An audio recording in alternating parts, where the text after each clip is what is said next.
పుట్టుకతోనే లీడర్లు అవుతారు, మరికొందరు ప్రస్థానంతో బ్రాండ్గా మారుతారు. కానీ అమెరికా కార్పొరేట్ లైఫ్ స్టైల్ను వదిలి తెలంగాణ మట్టి కోసం వచ్చి గ్లోబల్ వేదికపై స్టేట్ ఇమేజ్ను మార్చేశాడు ఓ లీడర్. వారసత్వం ఎంట్రీ కార్డు మాత్రమేనని, హిట్ కొట్టాలంటే సొంత టాలెంట్ ఉండాలని నిరూపించారు. తన 20 ఏళ్ల రాజకీయ ప్రస్థానంలో అద్భుతాలు చేయడంతో పాటు కన్నీళ్లను కూడా చూశారు.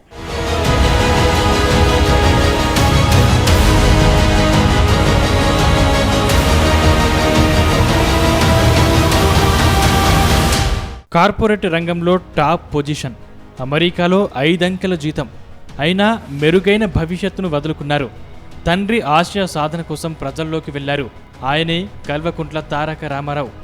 అమెరికా లైఫ్ స్టైల్ను వదిలేసి 2006లో తెలంగాణ మలిదశ ఉద్యమంలోకి ఎంట్రీ ఇచ్చారు కేటీఆర్. వారసత్వం అనేది ఎంట్రీ కార్డు మాత్రమేనని, సక్సెస్ సెల్ఫ్ మేడ్ అని చాటి చెప్పారు. పొలిటికల్ స్క్రీన్ మీద ఎంట్రీ వరకే తండ్రి పేరు ఉపయోగపడుతుందని, హిట్టు కొట్టాలంటే సొంత టాలెంట్ ఉండాలని కేటీఆర్ నిరూపించారు.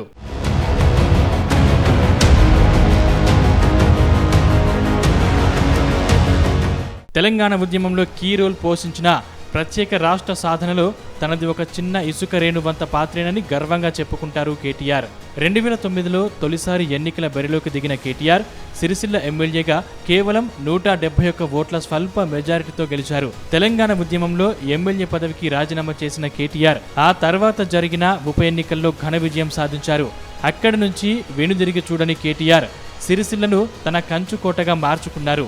తొలి ఎన్నికల్లో అతి స్వల్ప ఓట్లతో గెలిచినప్పుడు విమర్శించిన వాళ్లే అదే సిరిసిల్లను టెక్స్టైల్ హబ్గా మార్చిన ఆయన విజన్ చూసి ముక్కున వేలేసుకున్నారు. సిరిసిల్ల నుండి పోటీ చేసినప్పుడు అక్కడ నేత కార్మికుల ఆత్మహత్యలు ఎక్కువగా ఉండేవి. కానీ కేటీఆర్ మంత్రి అయ్యాక చేనేత రంగానికి సబ్సిడీలు, నేతన్నకు చేయూత వంటి పథకాలు తెచ్చారు.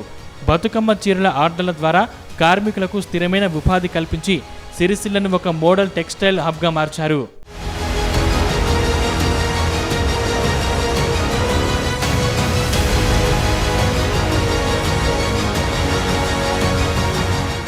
టీఆర్ఎస్ 10 ఏళ్ల పాలనలో తనదైన మార్కు చూపించారు కేటీఆర్. ఐటీ, పరిశ్రమల శాఖల మంత్రిగా హైదరాబాద్ బ్రాండ్ మార్చేశారు. వరల్డ్ ఎకనామిక్ ఫోరం అయినా, ఆక్స్ఫర్డ్ యూనివర్సిటీ అయినా సూట్ వేసి కేటీఆర్ మైక్ పట్టుకుంటే ప్రపంచ దిగ్గజ కంపెనీల సీఈఓలు సైతం ఫ్యాన్స్ అయిపోయేవారు.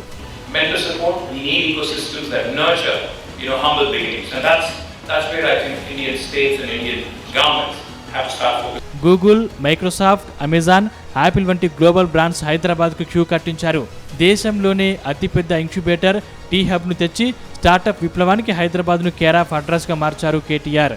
పరిశ్రమల స్థాపనను సులభతరం చేస్తూ కేటీఆర్ తెచ్చిన టీఎస్ ఐపాస్ పాలసీ దేశవ్యాప్తంగా ప్రశంసలు అందుకుంది. కేవలం 15 రోజుల్లోనే అన్ని రకాల అనుమతులు సింగిల్ విండో ద్వారా లభించేలా చేయడంతో తెలంగాణకు లక్షల కోట్ల పెట్టుబడులు, లక్షలాది ఉద్యోగాలు వచ్చాయి. స్ట్రాటజిక్ రోడ్ డెవలప్మెంట్ ప్రోగ్రాం ద్వారా ఫ్లైఓవర్లు, స్కై ఓవర్లు, లింక్ రోడ్లు నిర్మించి హైదరాబాద్ దశ మార్చేశారు. హైటెక్ సిటీని చూస్తే అమెరికాలో ఉన్నామని అనిపిస్తుందని స్టార్ హీరో రజనీకాంత్ అన్నారంటే ఆ ఘనత ఖచ్చితంగా కేటీఆర్దే.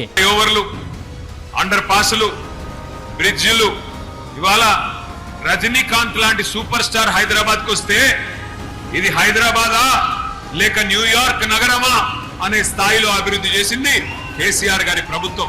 సోషల్ మీడియా వేదికగా ఎవరికి ఏ కష్టం వచ్చినా స్పందిస్తూ డిజిటల్ లీడర్గా పేరు తెచ్చుకున్నారు కేటీఆర్. కేవలం ఏసీ రూములకే పరిమితం కాకుండా వరదలు వచ్చినా, విపత్తులు వచ్చినా జనంలోకి వెళ్లారు. ట్విట్టర్ వేదికగా కేటీఆర్ ఒక సరికొత్త పాలనకు తెరలేపారు. కోవిడ్ మహమ్మారి సమయంలో అర్ధరాత్రి అయినా సరే బెడ్స్, ఆక్సిజన్, మందుల కోసం ప్రజలు చేసిన ట్వీట్లకు తక్షణమే స్పందిస్తూ వేలాది ప్రాణాలను కాపాడారు. బాధితులకు కేవలం ఒక్క క్లిక్తో సహాయం అందిస్తూ దేశంలోనే అత్యంత ప్రజాదరణ పొందిన డిజిటల్ లీడర్గా నిలిచారు.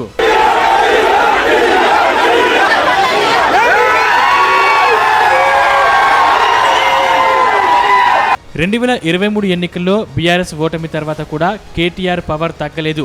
ప్రభుత్వ నిర్వహణలో బిజీగా ఉండి కార్యకర్తల్ని దూరం చేసుకున్నాం, మా తప్పులు సరిదిద్దుకుంటామని ఓటమిని హుందాగా అంగీకరించారు. ప్రతిపక్షంలో ఉంటూ కాంగ్రెస్ ప్రభుత్వంపై యుద్ధమే చేస్తున్నారు కేటీఆర్. జనంలోకి వెళుతూ పంచు డైలాగులతో కాంగ్రెస్ సర్కార్ వైఫల్యాన్ని ఎండగడుతున్నారు. 2028లో కేసీఆరే మళ్లీ సీఎం అవుతారని, బీఆర్ఎస్ ఒక తుఫాన్లా తిరిగి వస్తుందని గర్జిస్తున్నారు. ఆట ముగిసిపోలేదు. అసలైన వేట ఇప్పుడే మొదలైందని చెబుతూ గులాబీ క్యాడర్లో జోష్ నింపుతున్నారు కేటీఆర్. సంవత్సరంన్నర తర్వాత కేసీఆర్ సార్ తప్పకుండా ముఖ్యమంత్రి అవుతాడు, మీ దయతోని తప్పకుండా మళ్ళీ అధికారంలోకి వస్తాం. వచ్చిన తర్వాత ఇవాళ ఎక్కడ నిలబడ్డమో నేను మీకు మాట ఇచ్చిపోతున్నా. ఇవాళ 21 జూన్ 2026 ఇవాళ ఎక్కడైతే నిలబడ్డమో ఇక్కడికే మళ్ళీ వచ్చి మీ చేతిలో పట్టాలు పెట్టి అవసరమైతే కొత్త లోన్లు ఇచ్చి మీ అందరికి ఒక్కొక్కరికి మళ్ళా బ్రహ్మాండంగా సౌలభ్యం చేసిపోయే బాధ్యత నాది. రాజకీయాలంటే కేవలం విజయాలు మాత్రమే కాదు, ఎన్నో ముళ్ళు, వ్యక్తిగత దాడులు ఉంటాయి. కేటీఆర్ కూడా ఆ బాధితుడే. రాజకీయాల్లో వ్యక్తిగత దాడులు, తన కుటుంబంపై ట్రోలింగ్స్ జరిగినప్పుడు అసలు ఈ రాజకీయం తనకెందుకని చాలాసార్లు ఒంటరిగా కూర్చొని ఏడ్చానని తన ఎమోషనల్ అనుభవాలు పంచుకున్నారు. 2023 ఎన్నికల ఓటమి తర్వాత వచ్చిన తాత్కాలిక విరామం పదునైన వ్యూహాలకు వేదిక అవుతుందని కేటీఆర్ నమ్ముతున్నారు. వ్యక్తిగత దాడులు, కుటుంబంపై ట్రోలింగ్స్ జరిగినప్పుడు ఒంటరిగా ఏడ్చానంటూ తన ఎమోషనల్ అనుభవాలు పంచుకున్నారు. ఆ కన్నీళ్లే కేటీఆర్ను మరింత రాటు తేల్చాయి.